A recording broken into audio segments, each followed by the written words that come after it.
What's up, guys? It's your boy Kittens coming back to you guys with a quick video talking about what I was doing inside of main stage debate fields a little while ago, where I was advocating for no more atheistic involvement inside of debate fields versus Christians because intellectually speaking, it is utter garbage. Just frankly speaking, giving atheists the ability to actually have a stage where they could warp people's minds with things that are just factually speaking incredibly incorrect on the level of having no evidence whatsoever and only being able to produce strong man arguments. So many years ago, about 5 or 6 years ago, I was involved in that movement in the philosophical field to actually push atheists out of the actual ability to engage on the stage because it's intellectual garbage, just frankly speaking. Now, what I'm kind of excited for from that and what I was also pushing for from that at the same time was involvement for more agnostic fields. Honestly, the more difficult discussion overall is the idea that this is the evidence, this is what I think of it, and then another person goes, this is the evidence, it's all right, this is what I think of it.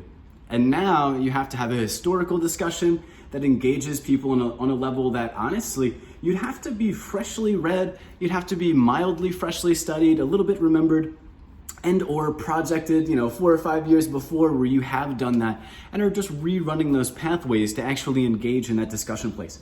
And honestly speaking, that's why I was pushing for there to be no more involvement for atheistic speakers, because they frankly have no engaging philosophical points, no engaging factual points, and no real room to actually engage Christians in the field of saying that God isn't real, because realistically speaking, they have no evidence to actually back up that statement whatsoever. The statement that God isn't real is illogical on the level of no evidence whatsoever to support the claim.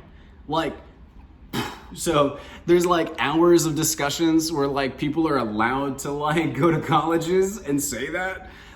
The messed up part is it's literally 40, this is not talking about agnostics. I love agnostics, the idea of discussion places, the idea that one person could be right, one person could be wrong, but this is the evidence. This is what happened. This is the thing that was written. This is how well it was written. That is beautiful. But the idea that someone just says, I think this, I think that, I think this, and then the other person goes, I know this fact, know this fact, know this fact, and then people are not sure which side is right. For me, I can't, dude. I get anxiety sometimes. So when I watch someone on a stage just wrong, I'm sitting there there's 100 college kids staring at you. They can pull their phone out at any point. Someone can just Google that. Straight up. When someone says something so wrong that it's dude, there's 500 people watching you and any of them could Google what you said. Why? And I'm sitting there you're freaking 40. You should have looked this up. You know what I mean? And it gives me anxiety. I've echoed that before and it's true, dude. I feel bad for the guys. It's I'm thinking about it now. I'm thinking about myself standing on a stage saying something that's utterly not factually provable and just straight up knowing that anyone can Google it.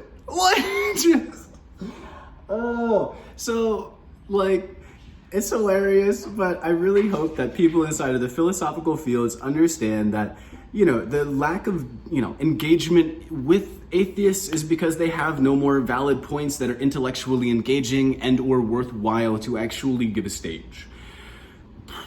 So it's basically that the world's knowledge as a bulk outside of the idea of philosophy and well studied in multiple fields and this, that, and the other, generally speaking, is that the existence of people and the ideas of God come down to 2 points.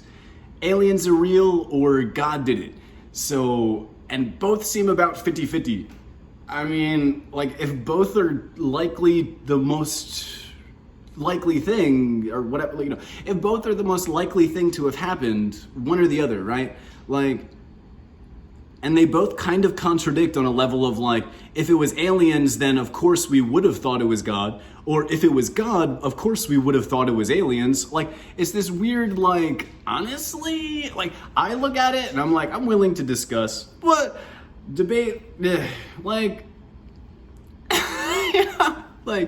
So for me, I'm fairly excited about the possibility of, enjoying a discussion echelon with people throughout the world and seeing that move and, things for me as a person, just enjoying that bit already. Honestly, I was enjoying watching a bunch of people. So nowadays I'm like, why not? Like, I hope you guys have enjoyed me saying like way too many times. It's like an old thing. It's a Valley Girl style thing. I don't know. So I hope you guys have enjoyed. Like, subscribe, this, that, and the other. It's been your boy Kittens talking about my mainstay involvement in philosophical fields a number of years ago and why those fields had started to change about 5 to 6 years ago, as well as, kind of also wanting to brush up by saying, goodbye to the handful of people that I watched and enjoyed in those years. But it is time for these freaking 40-year-olds to sit down. All right? Gotta discuss this. You have to know what you're talking about now. You know what I'm saying? So honestly, I feel like it's an exciting year for the ideas of religion and science, religion, which one is right, and then having, those fields be, more engaged with, hopefully, maybe, this, that, and the other. Peace.